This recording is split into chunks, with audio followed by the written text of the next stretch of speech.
interest here is thinking, how can, in science class, can we help to maybe loosen the scales that are on our eyes and really see the presence of God, the wonder of God in the world that He's made? So how can we teach science? How can we explore the created world that keeps that wonder, keeps that sense of awe, that sense of that I'm small and this world is amazing that God has made? So I asked the question, how can we in our classes take off our shoes? How can we cultivate this ability to see to where our jaws drop and we say, wow, yes, this is amazing. And I'm going to suggest that that while the best jaw dropping is done in the context of seeing God behind it all, just dropping the jaw is in the right direction here. So 8 ways to take off our shoes. Let's look and keep looking until I am breathless. So this first one is about what we do as teachers. And I'm suggesting if we're going to inspire wonder, we have to feel wonder. And that means we're going to have to prepare, we're going to have to look, we're going to have to dig into our subject matter to the point where we come alive to it. If you want them to come alive to the wonder of the created world, you have to really be alive to it. Marlene Lefevre said this, becoming an effective teacher is simple. You just prepare and prepare until drops of blood appear on your forehead. You see, it's that kind of work that that we need to do in order to, you might say, oh, that's going to kill me if I do that. No. You have to push through the complexity before the simplicity comes. You have to push through some of the work before you really, the scales drop off your eyes and you say, whoa, this really is amazing. We should not expect to inspire wonder if we don't thrill ourselves to what we're teaching and learning together. Second, we need to identify a full of wonder, a wonderful focus or demonstration that we can use. So here we're going to be talking about demonstrations, and you see some demonstrations have wonder built into them, just the kind of the nature of them. See, I taught electricity and magnetism for many years. I've used Van de Graaff generators, which they can be wonderful. I've used Tesla coils. I've used a variety of things, made little small generators, or had the students make motors, a variety of things. But after years of doing that, the old, which I know many of you have seen this, but the old magnet and tube is just a wonderful way of talking about electricity and magnetism. And in fact, it's part of the reason what makes it so wonderful is that it's counterintuitive. Everybody knows that cardboard, there's no attraction between a magnet and cardboard. And now this, on the other hand, is what kind of tube? Looks like copper. It's a copper tube. Is a magnet attracted to copper? No, it is not. No attraction there. And we all know that when objects drop, that they drop at 9.81 meters per second squared. That's the rate of acceleration. And if we drop that through this tube, it drops at that rate, 9.81 meters per second squared. And so when we drop it through this, which is no different than the cardboard tube in terms of neither, it's attracted to neither. When we drop it through this, it should also drop through at 9.81 meters per second squared. But in this time, I have plenty of time to catch it. See, that's a wonderful demonstration. And then we can go and talk about all kinds of things related to electricity and magnetism and so on. And you know, there's lots of demonstrations that you can just take common ordinary demonstrations, and by changing them up, adding features or whatever, you can turn them into something wonderful. Every child has grown up pouring vinegar into baking soda. I mean, that's a rite of growth or something for us. And so, but you can take that. If you just did that, it would be, oh, what's the big deal? If you put it in a test tube, put a cork on it, and the cork spouted out, that would add some wonder to it. But you could also do things like, let's just take a candle. So what we're going to do is mix up some, you know, after we've talked about the gas, carbon dioxide that's produced when we have baking soda and vinegar, we'll just mix them up in this container. Then we'll talk about how carbon dioxide is heavier than air and that it's a fluid and you can pour it. And so in order to demonstrate that we can pour it, we'll create some carbon dioxide and then we will see if we can pour it down the trough and put out the candle. Since flame needs oxygen, carbon dioxide covers it. So I'd prefer to use a container, I generally use a big gallon jar, but I didn't have one this time. So I'm just doing it in a bucket. The bad thing about this is you can't see the fizziness and everything. But it's producing some carbon dioxide in there. And now we will try to pour it down the trough. And boom, it's gone. Thank you. So again, you can just take something ordinary that they're used to, add some pieces to it to increase the wonder value. Third, content first, then the surprise. Once you have a reputation of giving discrepant events or wonderful, full of wonder demonstrations, then you actually have some capital in the bank that you can spend by teaching content. So if this is sitting there in the front of your class, you can teach for an hour and they're going to still be watching because they wonder when are we going to get to the gun. And but so what you do is you take, you kind of maybe motion toward that a little bit, and what we're going to do today is we're going to talk about, maybe it's single displacement, double displacement reactions, maybe you're just talking about balancing equations, but you can talk about, say today we want to look and consider this equation and see what's going on. We might label all of the different components. We might come along and say, well, is this a solid, liquid, or gas? And so on. So in other words, we're just talking about a lot of things, maybe reinforcing, reviewing, or maybe I would take an equation like that and use it to teach a whole bunch of stuff. Kind of build it around the one equation. We'll explore different parts of that. And so calcium carbide, we have some of that here. It's a rock-like chemical. And so what are we doing? We're just putting it with water. And that's producing calcium hydroxide, a form of lime. Is that, of course, it's a base that we're producing. And then what is this thing? Has anyone ever seen it? Well, eventually you can tell them that's acetylene. And some of them will start to say, oh, we have that in tanks at our shop. And it burns. And so, okay, well, let's see. Let's go ahead and take that gas that's produced. And this is a gas.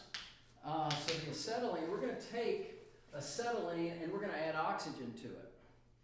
And what is that going to produce? It's going to produce carbon dioxide plus water, but also in the process there is heat. And we also know that if we add a match, add a fire to that, there's the potential for an explosion. So that's what this is for. So you see, the idea, though, is to be content rich. Talk about a lot of things, teach a lot of things, all hinting that something's coming. And what's the something? Well, so we need some water. I have some water here. What we're going to do is put the water into the well. So that's going down here in this portion. And then we're going to get some of our calcium carbide. I don't want to introduce it to water too quickly. And so we put some calcium carbide here in the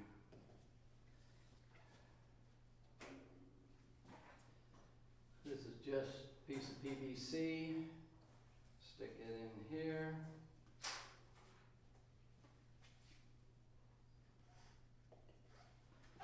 Now, when I turn that, that's going to dump the calcium carbide into the water, and that first equation will be descriptive of what happens, and it will be producing acetylene. So I'm going to put, you'll notice this cap has a little hole in it. That's where we can introduce the fire. And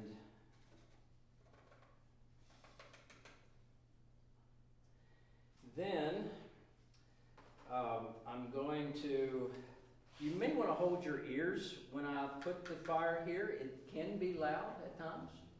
So if you're also a music teacher, you may want to hold your ears.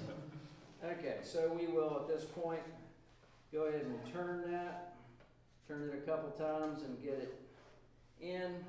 Hopefully it's making some acetylene there for us. And then we'll see where it's pointed to. And there we go. There was the second equation. Now, if we wanted a little bit more excitement at this point, somebody will say, hey, could we put some ammunition in this thing? Well, we could try it again with that. There is enough explosive potential that you want to be sure whatever you put in here can get out.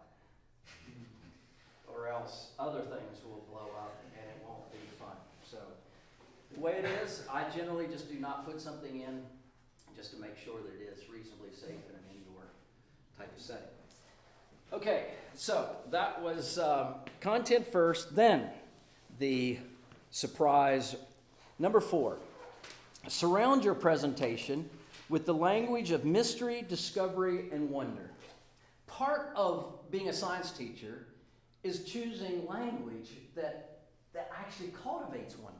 Back when I taught chemistry, with time I began to realize that the story of how we figured out that there are atoms and then something of what is in an atom, the protons, electrons, and neutrons, that is a mystery story. And I started teaching it that way and started thinking of it as a black box and so on. And after a year or two of kind of playing around with that concept, probably the best compliment I ever got as a teacher is someone just came up and they said, you know, this is so fascinating, what we're learning about chemistry and the atom and so on. He said, it's just like a great mystery story. And I hadn't said that that's what I was trying to do, but for them to feel that and recognize that was great. So let's say that maybe you're working with titration, or again, maybe a double displacement reaction, or actually this is kind of a hybrid. But talking about this one, and so we have an acid plus a base produces, in this case, sodium chloride and water.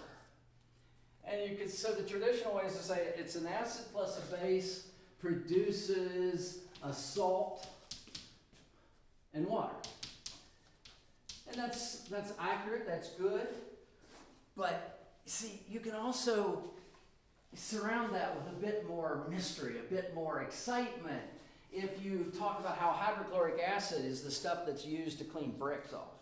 And if you ingest hydrochloric acid, you will cease to exist as a normal human being. And I mean, hydrochloric acid is nasty stuff. And then we talk about sodium hydroxide, and I could tell about the person that I knew that had swallowed some of that and how it ate through their esophagus before. I mean, they survived it, but they had to put in an artificial esophagus.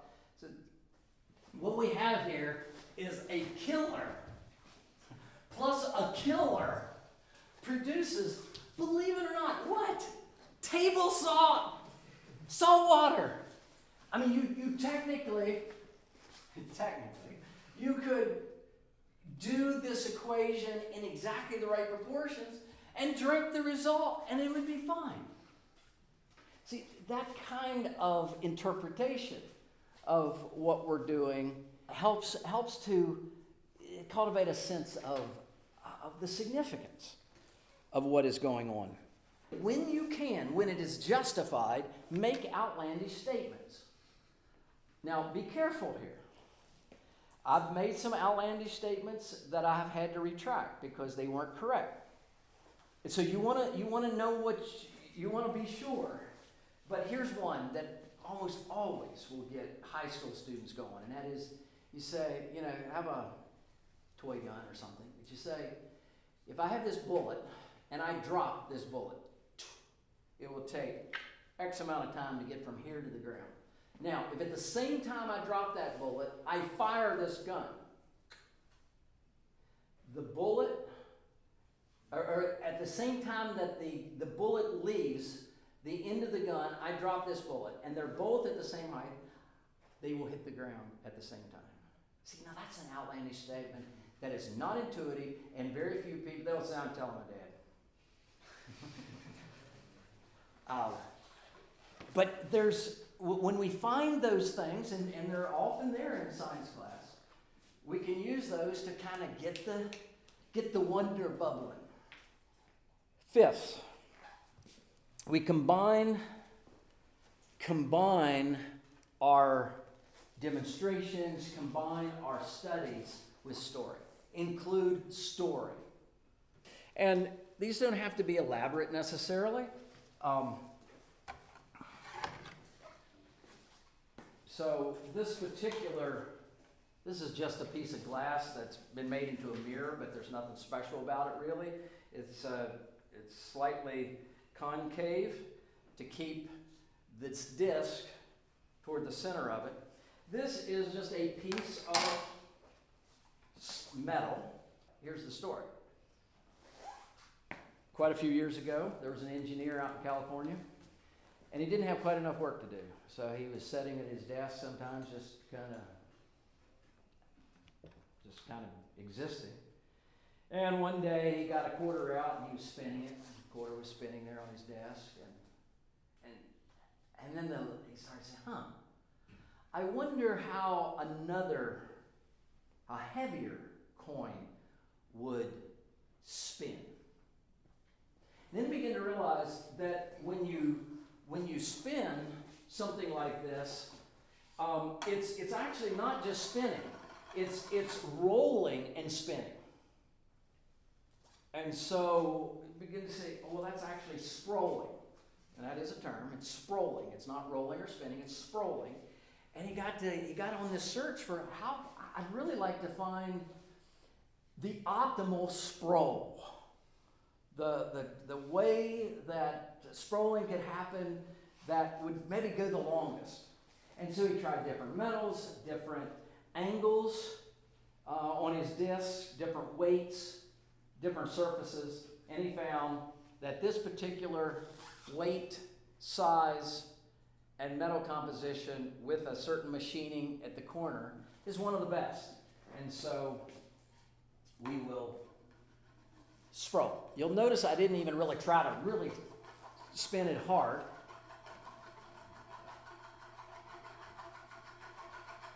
At this point, you would expect it to have been stopped.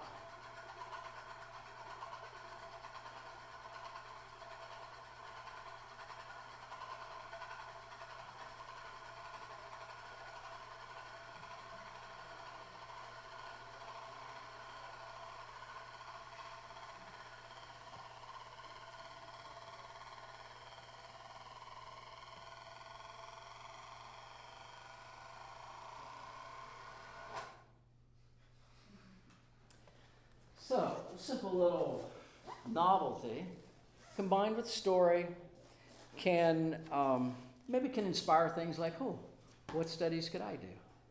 What could I experiment with? Here's another one. This is a Tantalus cup, also sometimes known as a temperance cup. You can say it looks kind of like a wine chalice, perhaps. And if you look at it, you'll see there's some, it looks like the Parthenon pictured on it, some Greek imagery and so on. The Greeks, some say it was Pythagoras that developed this cup. And he did it in order to encourage temperance in your wine drinking. And so the way this works is that for the person who was temperate in their wine drinking, say, had a modest amount of wine, they could pour that into their cup, drink it, and everything was great. On the other hand, the person who was intemperate and they had a lot of wine in their cup, it would all drain out the bottle.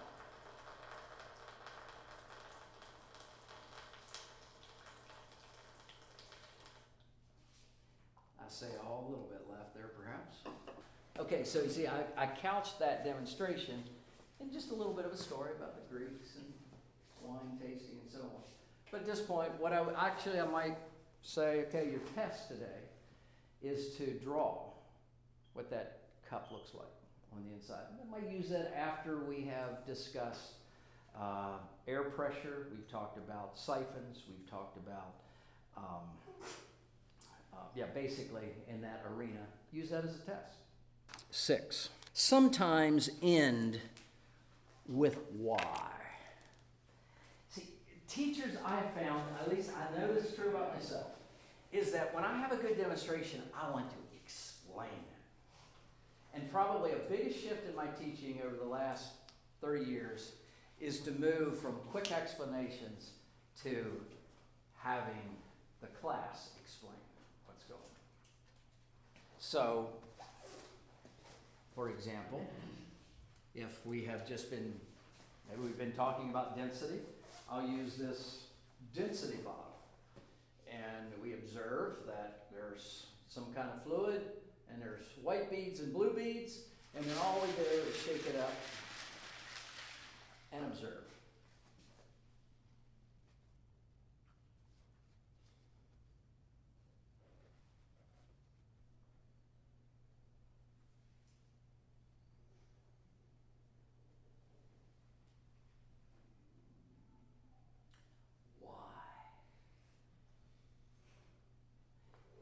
Discrepant event. I don't have to explain it if we have been talking about densities and so on and how that works. Again, I may just say, okay, I'm asking you now in the next 5 minutes to write a paragraph explaining why. Or maybe we're doing a unit on light and index of refraction, and then I bring this to class, ask, what do you see? It's canola oil. But in addition to that,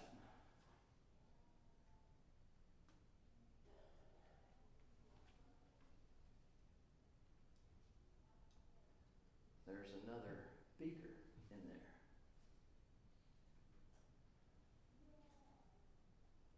Why does it disappear?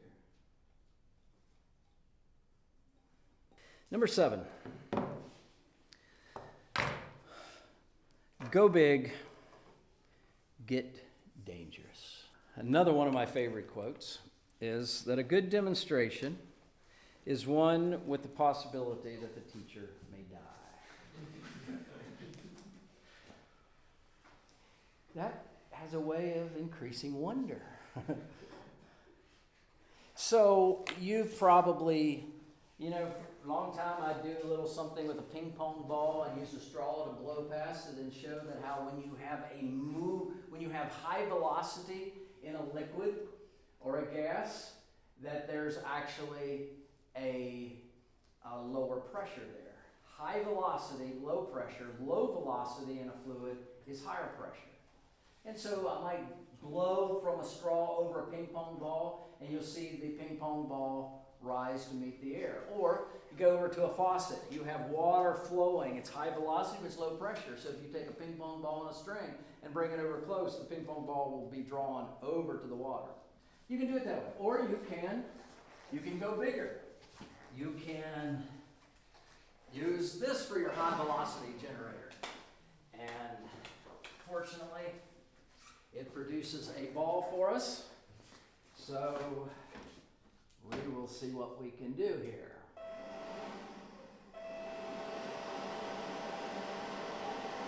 Instead of blowing it away, it actually keeps the ball there. And we can move it a little bit because out here it's hot pressure and it's just pushing it into the low pressure area, keeping it there. We can go higher with it. Of course, we can go to the point where it won't stay in.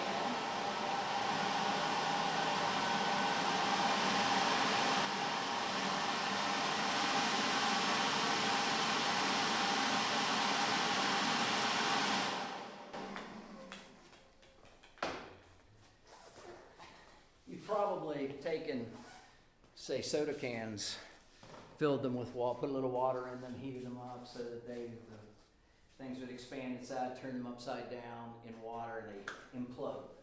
Well, that's great. But then you think, oh, you know what? We could go big. We could get a gallon metal paint can and do the same thing with that. But you could say, oh, we could go big. And then you get a 55-gallon drum and do that. So just be thinking bigger, bigger. Have you seen those air blaster, forget what they're called exactly, where you can do smoke rings with them and so on? Those are great, but you can also get a big trash can and create a mammoth one that will produce these humongous smoke rings. Go big. That has a way of increasing wonder, not just for high school students, but for teachers as well. I was at a yard sale here a couple of years ago and found this. It's a martini glass, if you don't, a big one. And I thought, what a great way to do color change demonstrations. So in this case, I have potassium iodide solution in there, reasonably clear. In the cup, I have lead nitrate. So this is going to be a double displacement. We're going to produce, potassium iodide. The potassium is going to mix with the nitrate, potassium nitrate, and we're going to have lead iodide. Lead iodide is colorful. So let's mix this together and see what we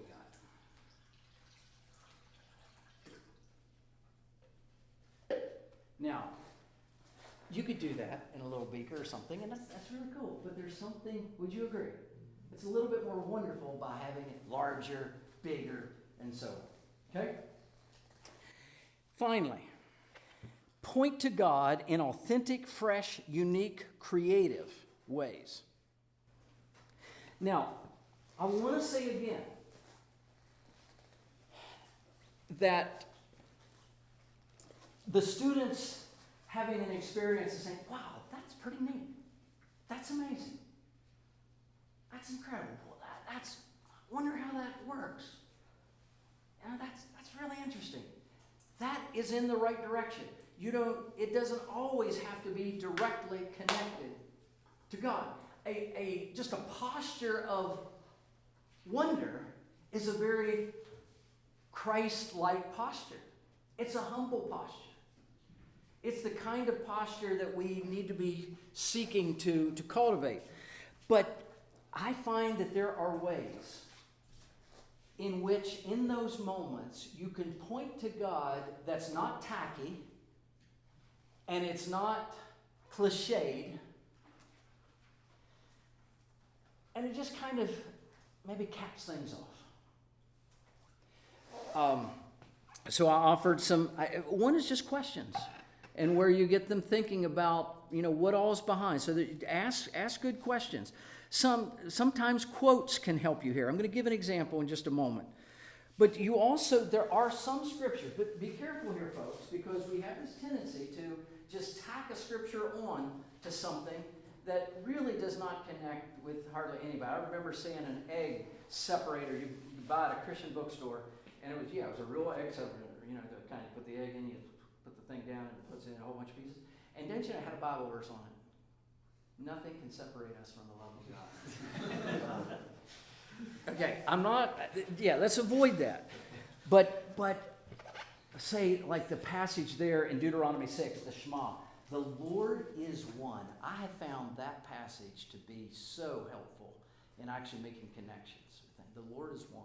The heavens declare the glory of God, Psalm 19, and we could go on. And then I find that songwriters often get this right. So we've already mentioned, this is my Father's world. I sing the mighty power of God. Some of the songwriters really have brought together the created world and the Creator in ways that I think we can use sometimes in our classes that might feel fresh. But above it all, I would just say, stay tuned to your students. What are the ways that authentically connect them to God, that don't feel tacky to them, that feel genuine? And you're going to have to learn it, and you might even have to change. I have to use different language now than I did 25 years ago in order to do some of those things. We can look for ways to even sometimes obliquely turn the attention of our students toward not just the wonderful thing that we've done, but a recognition of the one who's behind it. If I were to do this in a classroom setting, I would lead a discussion on what are the 5 most important numbers in mathematics. And those numbers are 0, 1, pi, e, and I. And these numbers are the numbers that you could say are behind the major mathematical disciplines. Won't get into that. But I would talk about each one and how each one is absolutely phenomenal. It's an incredible number. And how numbers like pi, 3.1415927 ad infinitum, forever and ever, amen, non-repeating, non-terminating. And then E, a similar kind of number, and I talk about, and I want to talk about E, because E is so amazing. All of these numbers are amazing. And then after we talk about those 4, then we talk about how I is even in a different league. It's in a different world. And so we have these really strange numbers, and yet, we can put all 5 of them together like this. E raised. We're using not multiplication, division. We're using powers here. E to the pi times I plus 1 equals 0. Now, I need to build that up in order for us to feel the wonder of that. But that's amazing. And then, you see, after we'd explored kind of some of that, then I would end with this quote. And this is a quote from an MIT professor, an atheist. He said, "There is no God, but if there were, this formula would be proof of his existence." That's an oblique way, and I think compelling way, a non-cliched way to point our students to the God behind not just science and the created world, but mathematics as well.